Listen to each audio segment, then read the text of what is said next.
Assalamualaikum warahmatullahi wabarakatuh. Annyeonghaseyo. Canen, ini Sartika. Hai semuanya, apa kabar? Perkenalkan, saya Nasartika, mahasiswa Institut Agama Islam Negeri Langsa, program studi perbankan syariah. Saat ini, saya sedang melaksanakan kuliah pengabdian masyarakat dari rumah berbasis media sosial. Ini pertama kalinya saya memasuki dunia perpodcastan. Namun, kali ini saya akan berbincang-bincang dan bertanya-tanya dengan teman seangkatan saya mengenai perjuangan beliau sebagai mahasiswa tingkat akhir yang masih sempat-sempatnya berentrepreneur. Nah, langsung saja kita sambut kakaknya. Halo Kak. Hai Kak Indah, terima kasih Kak Indah telah mempercayai saya untuk mengisi podcast kali ini. Nah, sebelumnya kenalin dulu, nama aku Putri Sapriana, merupakan mahasiswa IAIN Langsa tingkat akhir semester 7, yang mana saat ini sambil kuliah juga sambil jualan, menjadi pengusaha kuliner lebih tepatnya. Terima kasih kembali kepada Putri yang bersedia mengisi podcast perdana saya nih. Nah, kali ini saya akan berbincang-bincang sedikit dan bertanya dengan Putri. Boleh kan Kak saya bertanya? Ya pastinya boleh dong Kak Indah. Kalau boleh tahu nih, apa sih yang bikin Putri tertarik atau minat nih memulai usaha ini gitu? Kenapa harus usaha ini? Kenapa nggak usaha yang lain gitu? Kembali lagi dengan kata hobi, kenapa dari hobi bisa menjadi peluang kita dalam berwirausaha. Nah, jadi semua orang itu sebenarnya punya bakat, cuman orang-orang tersebut enggak mengasah serta mendalami bakat yang ada dalam dirinya. Kita coba cari tahu nih, bakat apa yang ada dalam diri kita, coba mengasah lebih dalam lagi, sehingga dari bakat tersebut sering-sering kita latih akan menjadi hobi. Nah, dari hobi nanti nggak hanya terhenti dalam hobi aja, enggak, tapi gimana caranya hobi tersebut kita olah menjadi peluang dalam berwirausaha. Intinya, hobi yang paling menyenangkan yaitu hobi yang dibayar.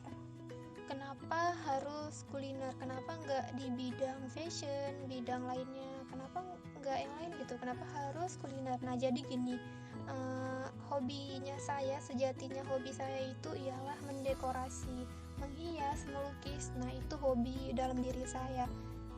Dan ditambah lagi, saya ini seorang perempuan yang nanti kata orang-orang nih ya, bakalan di dapur. Nah, jadi gimana cara nyatuin antara dapur dan hobi, sehingga jadilah sebuah usaha yang saya geluti itu kuliner.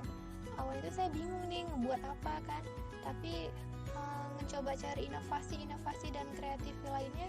Oh, saya harus buat bolu ulang tahun, bolu-bolu lainnya, karena menurut saya nih di atas bolu saya bisa ngehias apapun yang saya mau, saya bisa berimajinasi seluas mungkin.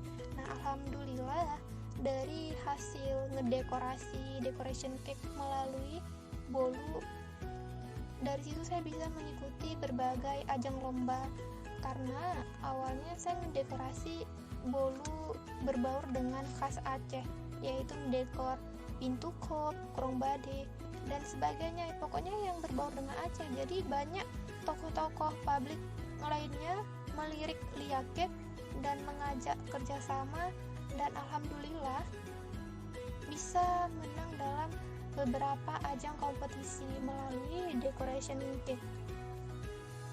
Nah, untuk Kak Putri sendiri nih, ada nggak sih masa-masa yang tidak enak atau enaknya selama menjalani usaha ini gitu? Pasti kan ada nih suka dukanya. Kalau boleh tahu apa ya?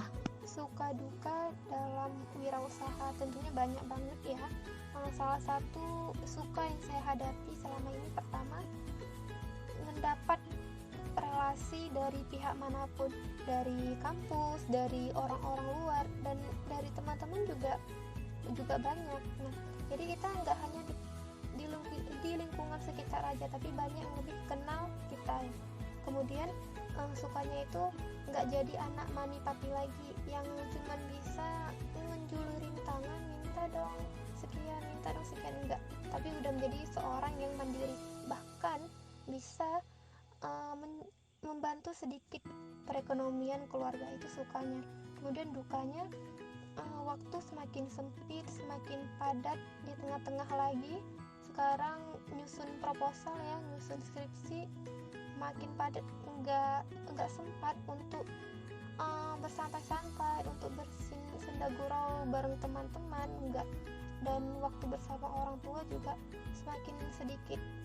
Nah, menurut Putri, bagaimana sih cara mencari peluang bagi seorang pemula nih yang ingin berusaha? Apa sih yang harus disiapkan? Peluang bagi seorang yang pemula untuk berwirausaha. Ngebahas peluang berarti ngebahas kesempatan. Sebenarnya banyak kesempatan yang bisa kita ambil jika kita benar-benar ingin berwirausaha. Nah, saat kita berwirausaha, kita ngelihat dulu gimana kondisi pasar, apa yang dibutuhkan pasar saat ini, apa yang dibutuhkan masyarakat sekarang. Bukan ngasal-ngasal buat produk aja, enggak, tapi kita ngelihat dulu saat ini masyarakat lagi ngebutuh apa. Saat ini masyarakat Kota Langsa ya, tepatnya lagi butuh apa. Kita analisis pesaing juga. Ketika sudah mengetahui apa kebutuhan masyarakat, sudah mengetahui siapa-siapa saja di pesaingnya, nah, kita muncul sebagai milenial, membuat inovasi yang berbeda, membuat kreativitas yang berbeda, yang akan membawa peluang besar nantinya bagi masyarakat yang ada di sekitar kita. Atau bisalah bagi-bagi tips bagi sobat-sobat milenial yang di rumah yang sekarang yang taunya hanya rebahan, padahal sejatinya milenial ialah membawa perubahan gitu. Tips-tips bagi milenial sekarang yang taunya bisa rebahan doang, padahal sejatinya membawa perubahan. Iya, bener banget Kak Indah.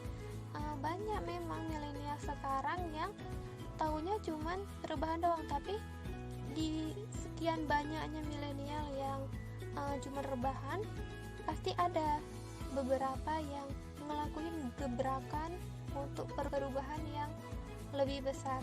Nah, tipsnya itu setiap orang pasti mempunyai hobi, setiap orang pasti ingin lebih dikenal, ingin membranding diri.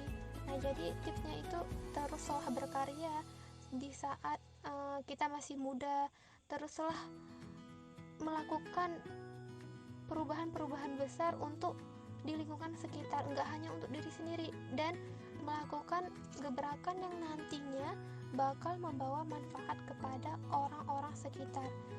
Jalan satu-satunya tamat kuliah ini sebenarnya orang pada mengejar menjadi seorang PNS, menjadi seorang karyawan ataupun pegawai.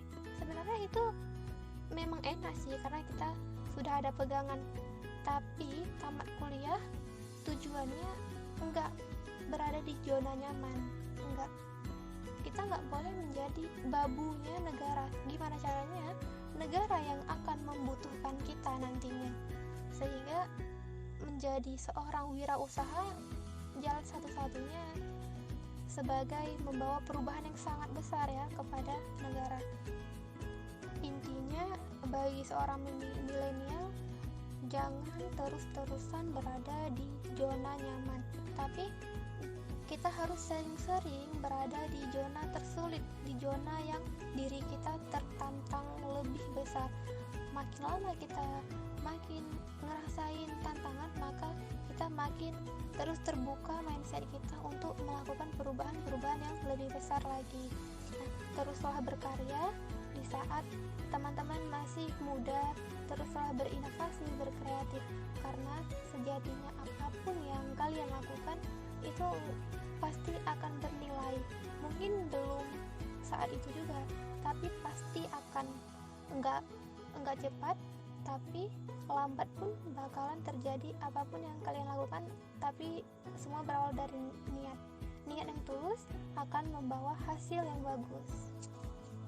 Oke, terima kasih ya Kak Putri. Dan ini yang terakhir, boleh dong kasih saran atau masukan untuk sobat-sobat milenial semuanya gitu yang ada di rumah, yang nonton ini dan dimanapun mereka berada. Untuk milenial ataupun siapapun yang mendengar podcast ini, saya Putri Sapriana cuman bisa ngasih saran-saran kepada kalian bahwasanya menjadi wirausaha ini enggak seperti yang orang-orang banyak berpikir, enggak seperti mereka pikirkan yang katanya menjadi wirausaha akan rugi banyak, akan berhenti di situ aja. Enggak, memang menjadi wirausaha itu akan mengalami rugi, akan mengalami fase-fase di mana kita lebih capek, lebih terkuras waktunya, lebih terkuras tenaganya di awal-awal. Tapi yakinlah, saat apapun yang kita lakukan di awal itu akan menjadi emas,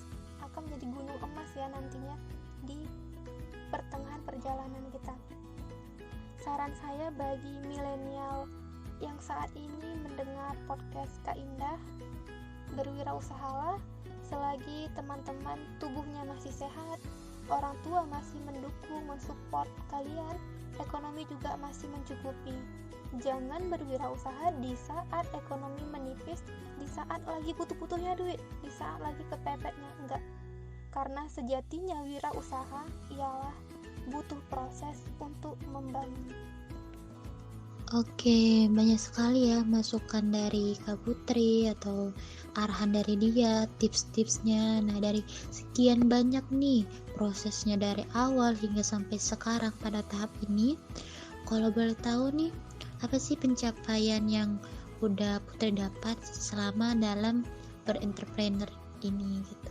Pencapaian yang udah Putri dapetin selama menjadi wirausaha, yang pertama, alhamdulillah menjadi peserta nasional dalam acara OASE tingkat kampus se-Indonesia, dan kemudian menjadi juara 1 berturut-turut 2 kali di acara Jawia Expo dan Febifest dalam lomba bisnis plan.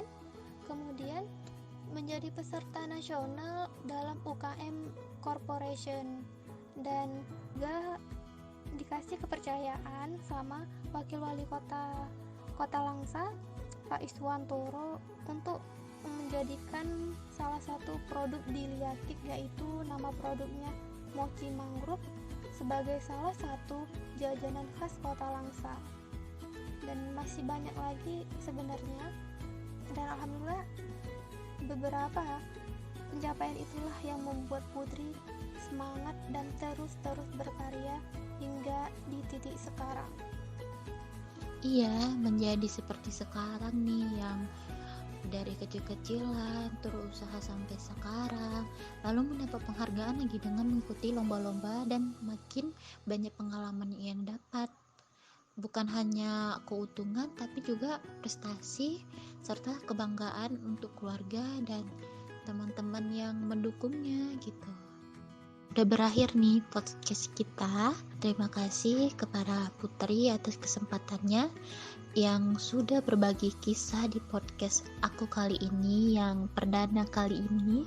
Jadi buat teman-teman yang ingin menjadi wirausaha, itu semua dimulai dari niat yang tulus dan tidak perlu nih modal yang cukup besar. Hanya kayak Kak Putri ini modal 50 terus ditabung keuntungan dan menjadi seperti sekarang.